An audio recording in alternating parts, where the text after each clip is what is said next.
Hi. So I'm Marco Consolaro. I come from London, and I am the co-founder of Alcor Academy, together with my friend Alessandro Di Gioia here in the room. So thank you for inviting me to the organizer, and thank you for sitting here and stay with me for the next 45 minutes. I am the co-author also, we are the co-author also of a book that gave us a lot of surprising feedback, which is Agile Technical Practice Distilled, together with our friend Pedro Santos. And so this talk is about a principle of software design called Connascence, which is, in my opinion, an extension of the concept which you might be more familiar, like coupling and cohesion. And I choose a quote from Van Gogh for this presentation. Right? Great things are done by a series of small things brought together. And this is a little bit the idea of connascence. The thing is that the things that we couple together to achieve our systems are a lot, potentially many, many different things.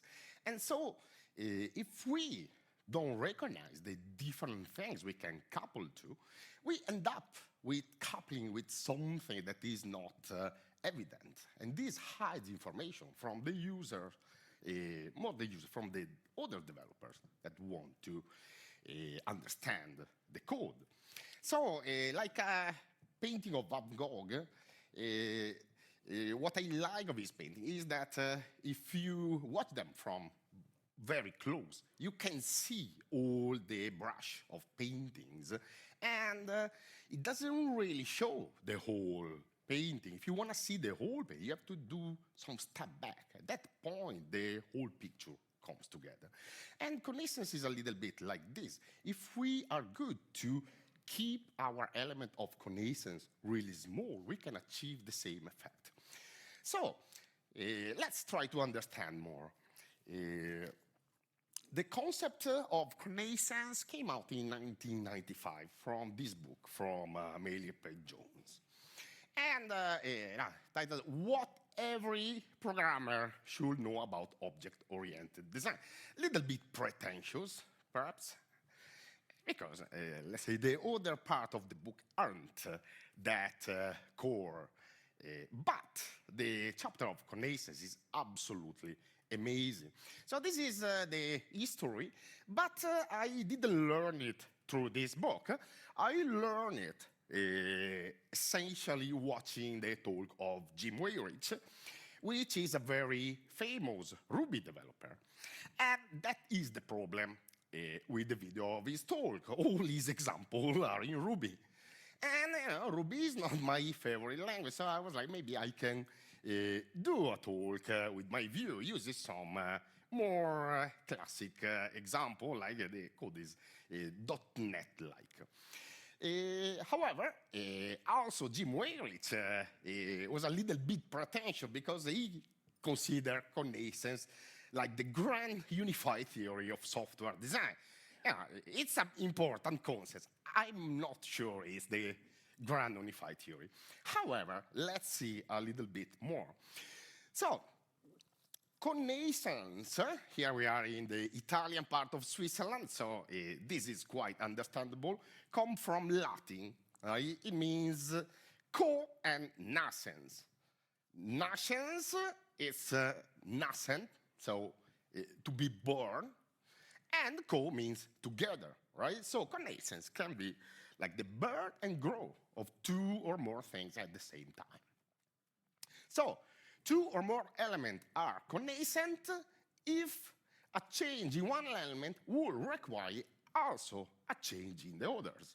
And so here you will say, well, it's the same concept as coupling, right? And in fact, also Kent Beck, unfortunately, dismissed this concept. They say, it's like coupling. But in my opinion, the idea of connaissance is deeper than coupling because it gives a taxonomy with more dimensions and more ideas that start from the code but expand outside the code. So these dimensions are the degree, for example, right? How many entities are we coupling together? This is important. And another thing that coupling doesn't address is the locality. Are the objects we couple together close in the abstraction of your system? Or are they really far apart? Because this has an impact as well. And the most important is the strength. What kind of coupling are we introducing, right? How strong is the form of coupling? And strong means how difficult is it to be refactored? So essentially, we have a taxonomy in 3 dimensions that gives us a clear direction for refactoring. If we have a high degree, we want to reduce it. If we have a locality very apart, we want to keep it together. And if we have strong kind of connaissance, we want to reduce it to the weak ones. I know what you are thinking. Show me some code, otherwise it's just fried air, right? So let's dive into some code and let's understand a little bit about different kind of connaissance. So, the weakest and the most important kind of connaissance are the kind of connaissance we use all the time to do coding. For example, these 3 appearance of the name underscore hour, well, what happens if we change one of these? Well, we need to change them all, otherwise it doesn't even compile. Same for all this, right? And same for this, right? Underscore hour, the grade 3, minute here, the grade 2, but they are coupled. This is called connaissance of name.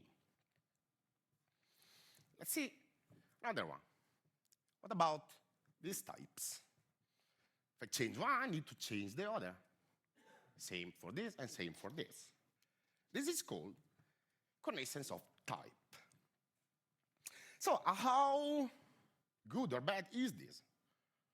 Let's see. Name and type. The weakest kind of connaissance, right? And these are the static form of connaissance. Form of connaissance that are very, very explicit, and so they are discoverable at compile time. That's why they are good, because they express things clearly. And so these should be the only kind of connaissance we use in our software. Unfortunately, there are several other kinds. And as Kant Beck says, the most expensive form of coupling is the coupling you don't see. And so we will see that there are forms of connaissance or coupling that are not immediately understandable and visible. So let's see a different example. Here we have a notificator class, right, that sends an email and receive a string for the recipient, a string for the sender, and a string for the message, right? Understandable, right? And so when we use it, we do it like this. Send email, address 1, address 2, and then message. And unfortunately, I have a really, really bad memory.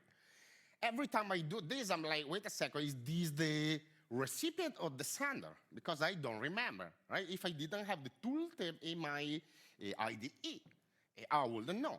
And here, the truth is that we are coupling these things with the position they are in our method call.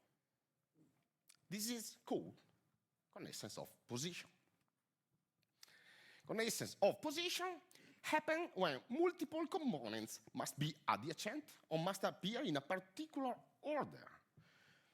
Many times when we pass an array or a tuple, right? And then the first element of array is this, the second is something else. At that point, you hide the information into a position inside something. How bad is it? Well, enough, right? It's the strongest type of static form of connascence.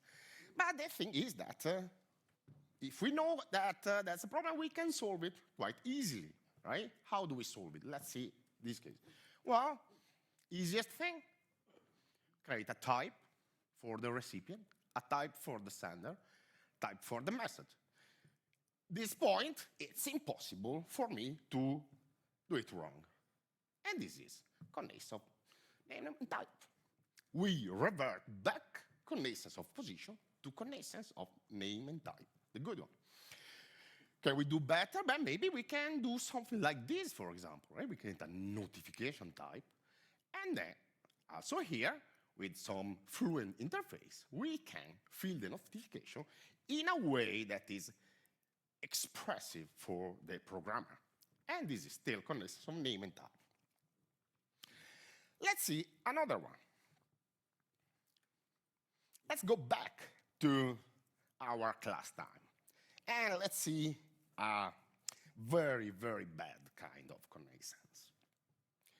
What happens if I use this class like this? Is this a valid time? Hour 27, minutes 76 seconds, 82. This is not a good time. Right, so what's the problem here? We allow this class to be instantiated with an invalid state. This is also called connascence of value. Connascence of value happens when two or more components' values are related or have an intrinsic range of validity in their input, not expressed by their primitive type. So here, how strong is this? Yeah, almost at the top. And this is dynamic form of connascence. This is not a form of connascence the compiler can know about unless you make it so. So how can we fix this problem? Well, the thing is that any class should participate in the information flow, if and only if its state is valid. If we have a range of validity, we need to make sure that we always instantiate this class with a valid input. So as a bare minimum, we validate it, right? Can we do better? Yes, of course we can do better. For example, we can use enumeration. If we know the granularity of all the possible states, where I will build something that making valid states unrepresentable. And also here, we use connascence of name and type to get rid of connascence of value. Let's see something else. This one is not very strong, but we see it many times, right? So let's think like if we have a web page, right? And we have a checkbox where they ask the people how they came in the office in the morning. Obviously, I did this presentation before the pandemic because nowadays no one goes in the office anymore, right? So here, in the controller, we will have something like this, right? So bike is 1, car is 2, train is 3, and bus is 4. Right? So what happened here? Here, we actually associate a concept to an arbitrary value, right? Or a convention. We give meaning to an arbitrary value. And this is called connascence of meaning or convention. How strong is it? Well, connaissance of meaning or convention happen when two or more components must agree on the meaning of specific values, hence using a convention. Right?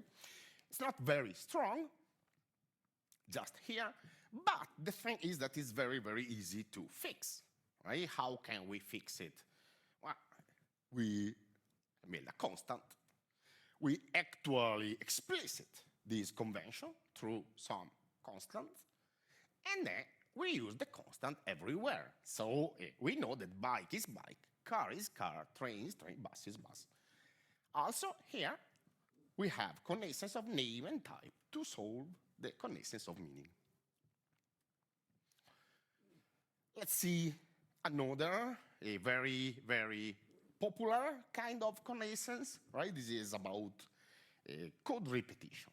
So let's suppose we have a checksum, which actually just do modus 10, right? So modulo 10,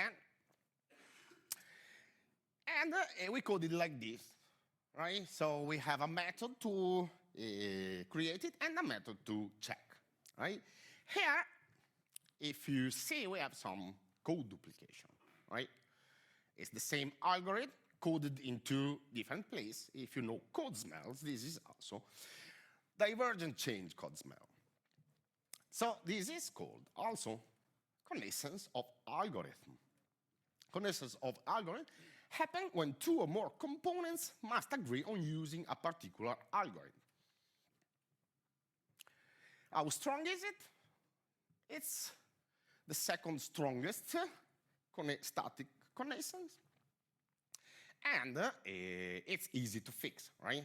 Just remove the duplication, extract the correct method to encapsulate the real algorithm. And so we use connaissance of name and type, again, to fix this form of connaissance.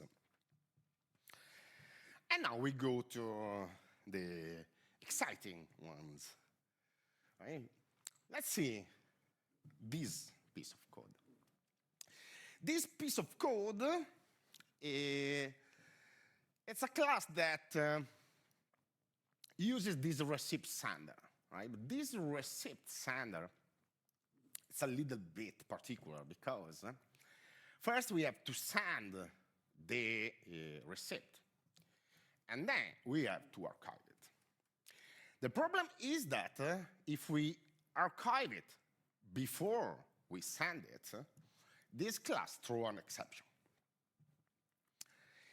And essentially, the developer that used this receipt sender class needs to have knowledge about the order of the methods to be called. Otherwise, the class breaks. So this is information hidden from the mind of the developer. How can you know the order if you look at the interface of that class from the outside? It's impossible. You need to explode before you realize. Well, this is called connaissance of execution order. Connaissance of execution order happens when the caller of a component must have some unexpressed knowledge about the correct order of the methods to be called. How strong is this? This is quite strong. It's a dynamic form. You discover it only when you do it, and the class bombs in runtime, in production. So it's quite bad. And can we fix it, right? Well, we can always fix it. Let's think about the builder pattern, for example, right? Builder pattern, it's a form of connaissance of execution order expressed by convention, right? We know the pattern, and if we do it well, it doesn't bomb, hopefully, right? But there is an order which we need to call the methods to make it work. First, we set up, and then we call build, so we have the concrete, right? So in this case, we build cars, and then we need to specify a brand, an engine, and a color. And after that, the builder gives us the correct one, right? So here, can we make it explicit? Can we do better? Can we make it impossible to get the order of execution wrong? Right? Because here, the problem is not the order of execution. We, of course, have many situations where we need to have an order of execution. Here is the problem is that we don't tell it to the poor developer that is touching that code. He can't know it, and there's nothing in the code that tells it. So, how can we do better? Well, let's try to apply a little bit of interface segregation. Right? And let's build an interface that's I build card with brand, which return an I build card with engine, which return an I build card with color, which return an I build cards at the end, which actually finally will give us back the concrete. So our builder will inherit all these interfaces. Then we have a factory method which enforce the right interface to start with. And so when we use it, we use the factory, and then we are forced to give the brand, then we are forced to give the engine, then we are forced to give the color, and only then we have the concrete. We removed connaissance of execution order, still using connaissance of name and type.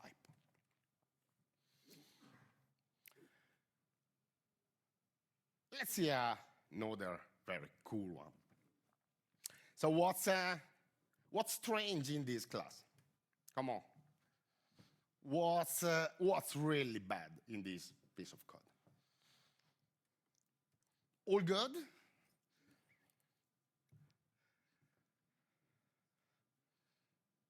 Do you like it?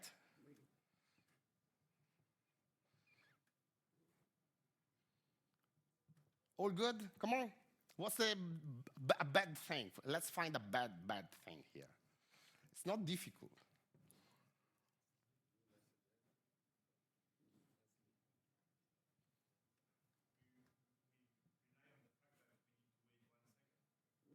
Exactly, right? It's bad. It feels bad, right?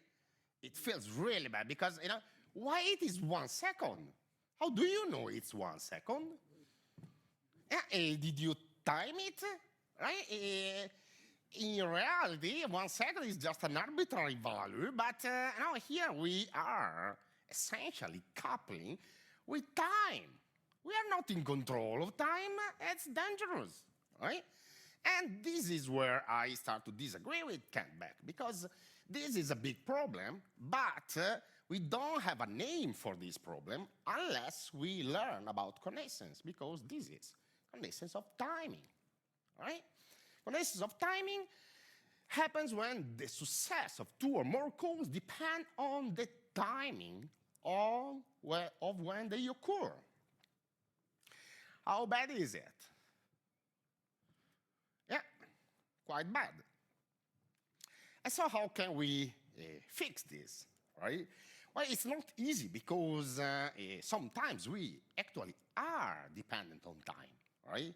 Let's say we have a requirement that says that you need to do something exactly 5 minutes after something else. But that is a requirement. You actually have to implement that, right? And so what do? Do you wait 5 minutes every time you test that stuff? That will be too much. No one will write tests anymore. They don't run fast enough, right? So here, the thing is that it's not easy to deal with connaissance of timing, but there are several attempts to work around. For example, here in this code, which is actually a real code from production, a little bit simplified, but it's some code I used to work with. And so here the problem is that in the way they coded the test for the message handler, they were always waiting 1 second before trying something else. But the problem is that that second was relevant only when you went in timeout. But if it didn't want in timeout, actually we were wasting a lot of time waiting for something that was happening already 95% of the time before. And so the tests were really slow, but there wasn't a real reason. And so here I had the idea to say, so let's create an event in the handler that notify us when something arrives, right? And so this handler, this event, will be connected only when we did the test. So in production, despite the handler offering this opportunity to raise, the event had nothing connected, so it wouldn't raise anything. And so this allowed us to don't have to wait 1 second every time we test something through a message. We just wait the handler for giving us the notification that something happened. And then we will go there and do our thing, right? The waiter wait 1000 means that if nothing happened in 1 second, then this one would notify us. So what means is that I removed the connaissance of time on the happy path because we didn't have anymore an arbitrary value. We were just the time needed to receive an event from something else, a reactive way, while the connaissance of time was still there on the unhappy path, right? Because to test the unhappy path, at that point, we just had to wait that second. But there were a very, very small percentage of tests that test the unhappy path, and a very big amount of tests with the happy path. So the tests run very, very fast, right? But this is not the only way you can work around the connaissance of timing. Another way, in this particular situation, which I prefer, but of course couldn't implement there because I was joining a team that has a big system already deployed. And so, if I had to do it from scratch, I will try to test this thing bypassing the infrastructure, right? I don't want to test the handler. I want to test what happened after the handler. And so I will not use the infrastructure in my acceptance test. I would test the application logic without infrastructure, and then I will have some integration test to test the connection with the messaging system. Another different technique to fix connaissance of timing is to rely on a configurable amount of time, right? So in the example I did before, if we have to wait 5 minutes before one thing and another, well, we can just extract that amount of time into a configurable amount of time, right? Because if I do my test and I prove that that stuff worked correct with a millisecond time frame, well, it's going to be correct, even if then I switch to 5 minutes. But in my test, I test the thing with milliseconds, and then in production, I put 5 minutes. So configuration and test really fast.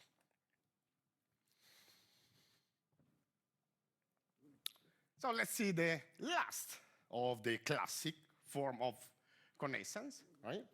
And this is something that fortunately doesn't happen anymore as much. 10 years ago, it was a little bit more popular. If you see, this one is a singleton, right? Pattern or anti-pattern. Somebody say, why somebody call it anti-pattern? Well, because we have a problem here, right? This thing works correctly only if the instance we pass in this controller's constructor is the same, right? So this is not very good. In fact, it's called connaissance of identity. Connaissance of identity happens when one or more components must reference exactly one particular instance of another entity to work. And fortunately, now we have distributed system, we have events, we have cloud. So fortunately, We don't see much anymore of this, but this is the strongest form of classic connaissance, and that's why many people call it anti-pattern.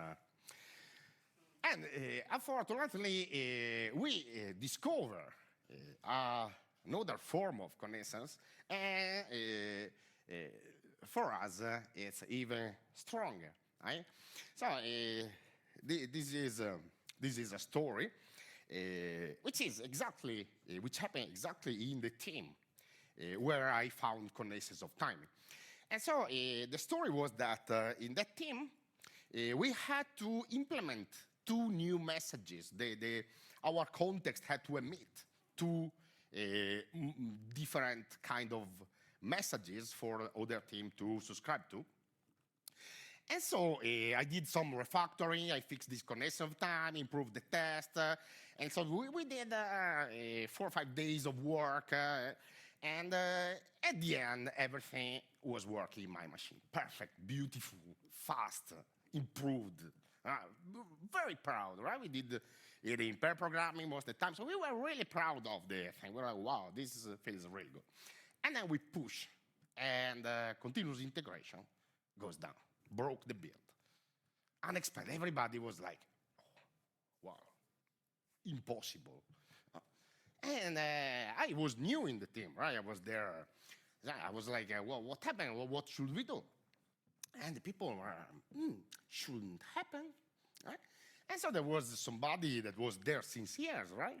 And I was told, what do you think can be, right? I'm thinking, right? And so apparently there was nothing. And so they start to dig in the scripts, in the thing. And at certain point, he had the epiphany. Wow, now I remember. Remember what? I remember now that every time we handle a new message, we need to instruct the build pipeline and tell that there is a new message type. I was like, what? So if I refactor that type, I call it different, I need to go in the build script and change the name of the type from the build script? Are you crazy, right? This is coupling yourself, coupling your code with manual tasks to do somewhere, right? It's unbelievable. What we do as engineers is automate our thing so that we can have a better life, use our mind to do meaningful tasks, right? As a developer, like design good software. Instead, if you have problems like this, the teams are always fidgeting with configuration, with build script, with Python, just to make things work.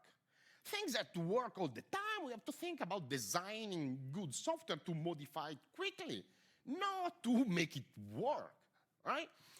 And this is why we call this connaissance of manual task, which happens when expanding the functionality of your code base requires some tasks to be executed outside the code base, right? So manual. And for us, it's the biggest form of connaissance. In fact, add enough manual tasks, and teams will spend more time trying to make things work than writing well-designed code. Who wrote that? Not cut back. This is us. It's a quote from, or sometimes I like to quote myself. Let's go to the conclusion, right? The conclusion is that it's all about design, as my friend Pedro says. We know the past, but cannot control it. We control the future, but cannot know it. Claude Shannon. You know who is Claude Shannon?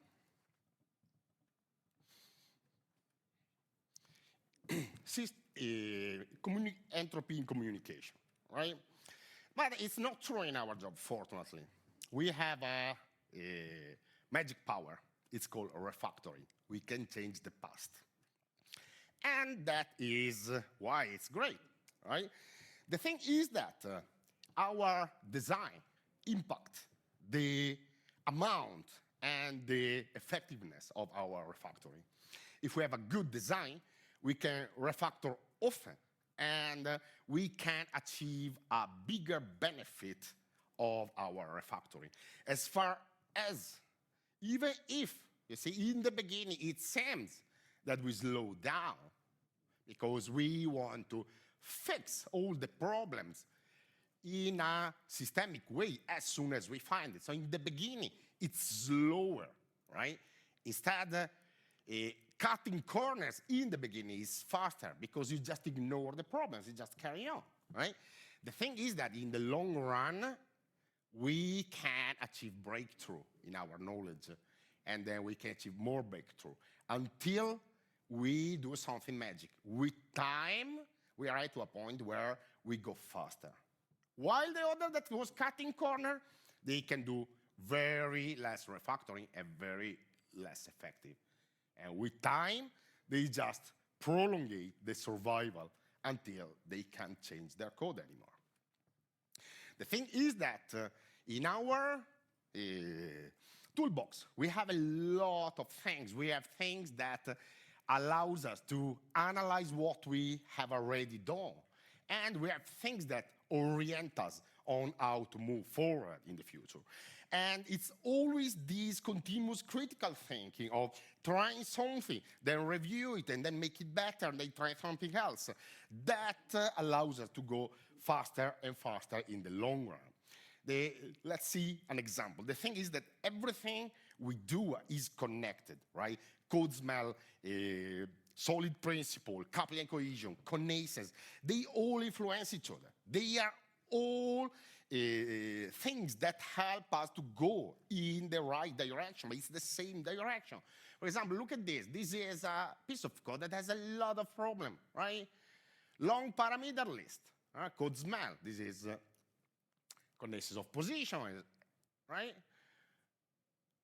No single responsibility because it generates this. So low cohesion, right? Data coupling, primitive obsession, right? Integer, integer, integer, data clump. There's a lot of problem here, but let's say, oh, okay, let's fix connascence of position, right? And so it might come like this. Oh, wait a second. If we have an order flow, we may have a class order that has this stuff inside. And so, like magic, with connascence of name and type, we solve all this problem together. Because the problem is one, but these are just views on the same problem. What we claim is that connascence, coupling, cohesion, solid principle, code smell, they are all related. Because in reality, what we are doing is trying to tame the entropy of our system. If you saw the talk before of Jacopo, right? Say our code is a mortgage. And this entropy is the interest we are paying on our mortgage, right? The bigger it is, the more we are spending. That's why we want to reduce it. That's why we want to keep it small, right? We can't eliminate it because that's the law of system. If you want to run a system, there is entropy. But if you don't tame the entropy, it is doomed to grow and grow and grow. This is another law of system. It's also a law of physics. So if we think as entropy, as the degree of disorder in a system, you might grasp what I really mean. So I close. Maybe I have time for questions as well. I close. You know who is this man? I was talking the other evening about this man with somebody who is not in the room. Alan Kay, the father of object-oriented programming, once said that you can write COBOL in any language. And people do that all the time. Please, please, please, don't be that people. We can help. We wrote a book trying to help people to design good software, which is quite won a few awards. We are quite proud of this. For Vox Days, there's a voucher in LinkPub, the digital version, 50% off. You can scan the Q code if you want. I'll leave you there for a few seconds.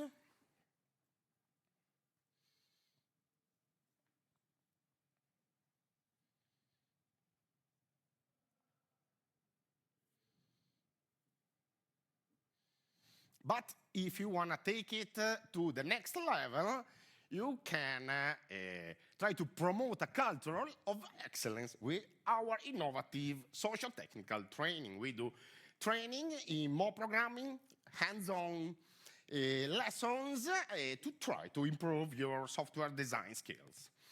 So that's all. Thank you very much.